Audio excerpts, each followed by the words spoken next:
Hi friends, welcome to my YouTube channel UPSC revision Hindi. मैं शिवा कुमारी अपने channel पे आप लोग का स्वागत करती हूँ। आज हम बात करेंगे लक्ष्मीकांत का चैप्टर 1 ऐतिहासिक पृष्ठभूमि हिस्टोरिकल बैकग्राउंड के बारे में। आज हम इसका 360 डिग्री एनालिसिस करेंगे, एक भी पॉइंट नहीं छूटेगा। आप लोग ध्यान से देखिए, आगे दोबारा पढ़ने की इसकी ज़रूरत नहीं पड़ेगा और नोट भी करते चलिएगा। हाँ, एक बात की मैं एक वीडियो अपलोड की थी जिसमें काफ़ी सारी बैकग्राउंड को लेकर त्रुटि भी है। माफ़ कीजिएगा, धीरे धीरे इम्प्रूवमेंट करेंगे, आप लोग थोड़ा हेल्प कीजिए। एनीवे, हम चालू करते हैं हिस्टोरिकल बैकग्राउंड के बारे में और अच्छा से इसको एनालिसिस करते हैं। सबसे पहले थोड़ा सा इसके इतिहास में जाएंगे, फिर आएंगे एक्ट, जो हमारे प्री और मेंस दोनों दृष्टिकोण से काफ़ी अहम है। तो ये कहता है कि ईस्ट इंडिया कंपनी 1608 में भारत में व्यापार करने आती है और 1765 तक व्यापारिक कंपनी बनकर ही रहती है। उसका उद्देश्य है लाभ कमाना। लेकिन 1764 में जब बक्सर का युद्ध जीत लेने के बाद 1765 में जब उसको दीवानी अधिकार मिलता है बंगाल, बिहार, उड़ीसा का, तो भारत में क्षेत्रीय शक्ति बनाने का उसका प्रोसेस चालू हो जाता है और धीरे धीरे वो बहुत सारे भारतीय क्षेत्र को पर अधिकार कायम कर लेती है। तो 1765 से 1858 तक ईस्ट इंडिया कंपनी का शासन रहता है और उसके बाद 1858 से लेकर 1947 तक ब्रिटिश क्राउन का शासन होता है।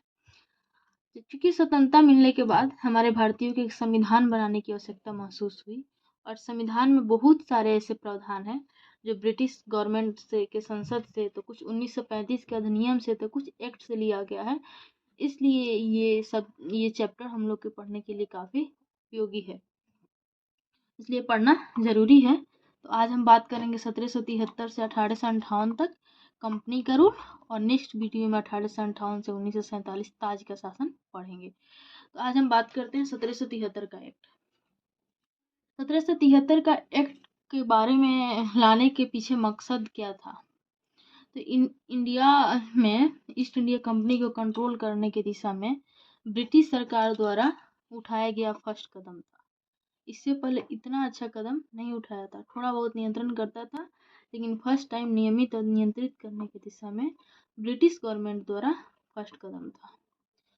दूसरा पॉइंट है कि फर्स्ट टाइम प्रशासनिक एवं राजनीतिक कार्यों को मान्यता ब्रिटिश गवर्नमेंट ने किसको दिया? ईस्ट इंडिया कंपनी को। जैसे कि अभी बताया कि उससे पहले सिर्फ उसका उद्देश्य था व्यापार करना। बीजी मतलब ब्रिटिश गवर्नमेंट, ईआईसी मतलब ईस्ट इंडिया कंपनी, ठीक है। तो पहली बार बीजी ने फर्स्ट टाइम प्रशासनिक और राजनीतिक कार्यों को मान्यता दिया और तीसरा पॉइंट है कि भारत में केंद्रीय प्रशासन का नींव डाला। तो ये 3 पॉइंट है जो हमारे लिए काफ़ी अहम हो जाती है 1773 का एक्ट। अब रही बात इसकी विशेषता क्या है, जो पहला विशेषता तो यह है कि इस एक्ट के तहत ही बंगाल के गवर्नर को गवर्नर जनरल नाम दिया गया, ठीक है। और पहला गवर्नर जनरल वारेन हेस्टिंग्स थे। हेल्प के लिए 4 सदस्यीय एक आयोग की नियुक्ति की गई।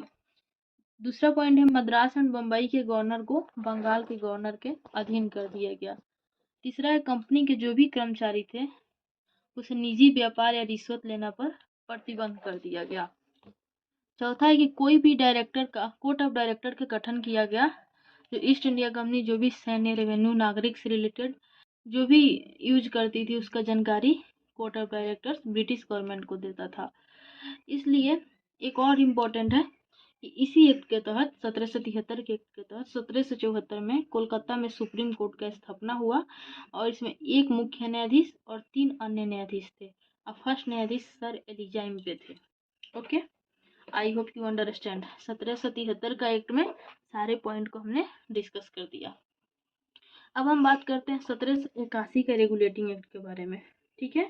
तो 1781 का रेगुलेटिंग एक्ट के बारे में यही है कि ये सुप्रीम कोर्ट से रिलेटेड है, जो कोलकाता में स्थापित हुआ था 1773। तो ये 1773 के एक्ट में कमियों को दूर करने के लिए ही लाया गया था और 1784 के एक्ट भी 1773 की कमी को दूर करने के लिए लाया गया था। इसको एक्ट ऑफ सेटलमेंट भी कहते हैं, एक्ट ऑफ सेटलमेंट भी बोलते हैं। ओके, और ये कोर्ट से रिलेटेड है ये पहली बार रेवेन्यू मामले को सुप्रीम कोर्ट के दायरे से बाहर कर दिया गया। इसके अलावा गवर्नर एंड काउंसिल के सदस्यों को, काउंसिल के जो मेंबर थे उसको भी सुप्रीम कोर्ट के क्षेत्राधिकार से बाहर कर दिया गया। तो रेवेन्यू से रिलेटेड सुप्रीम कोर्ट के क्षेत्राधिकार से बाहर, गवर्नर एंड काउंसिल के मेंबर को सुप्रीम कोर्ट के क्षेत्राधिकार से बाहर कर दिया गया। तीसरा पॉइंट है कि जो भी प्रांतीय मामला होता था वो गवर्नर एंड काउंसिल देखते थे, उसको सुप्रीम कोर्ट में जाने का जरूरत नहीं होता था। ठीक है, तीसरा पॉइंट है कि जो भी प्रांतीय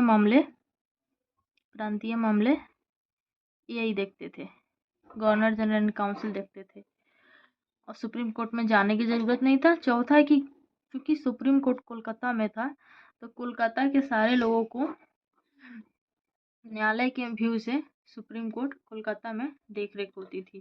ठीक है, और पांचवा पॉइंट है कि हिंदू और मुस्लिम दोनों के लिए जो निजी रूल होता था वो सुप्रीम कोर्ट में लागू होता था।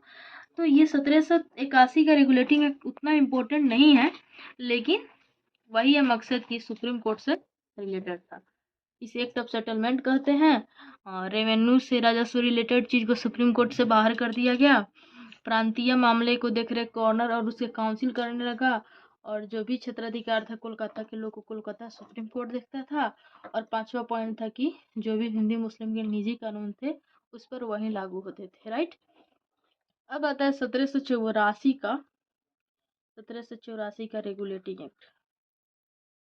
1784 का रेगुलेटिंग एक्ट, इसको पिट्स इंडिया एक्ट भी बोलते हैं क्योंकि पिट्स उस वक्त ब्रिटिश के प्रधानमंत्री था।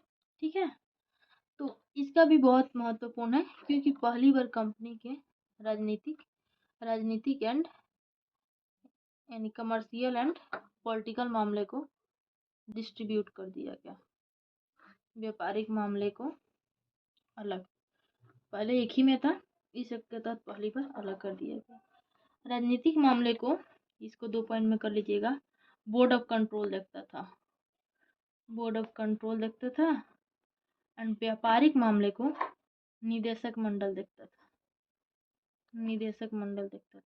इस प्रकार द्वैयार्की यानी द्वैध शासन की व्यवस्था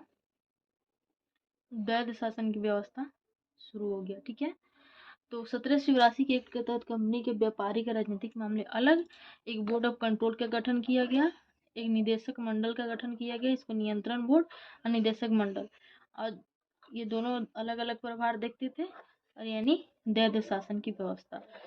राजनीतिक कार्य को जो भी रेवेन्यू हो गया, राजस्व हो गया, सैन्य हो गया, नागरिक मामला हो गया, ये सारे जानकारी नियंत्रण बोर्ड बीजी को देता था। जो भी ईस्ट इंडिया कंपनी करती थी राजनीतिक कार्य, ब्रिटिश गवर्नमेंट को कौन देता था?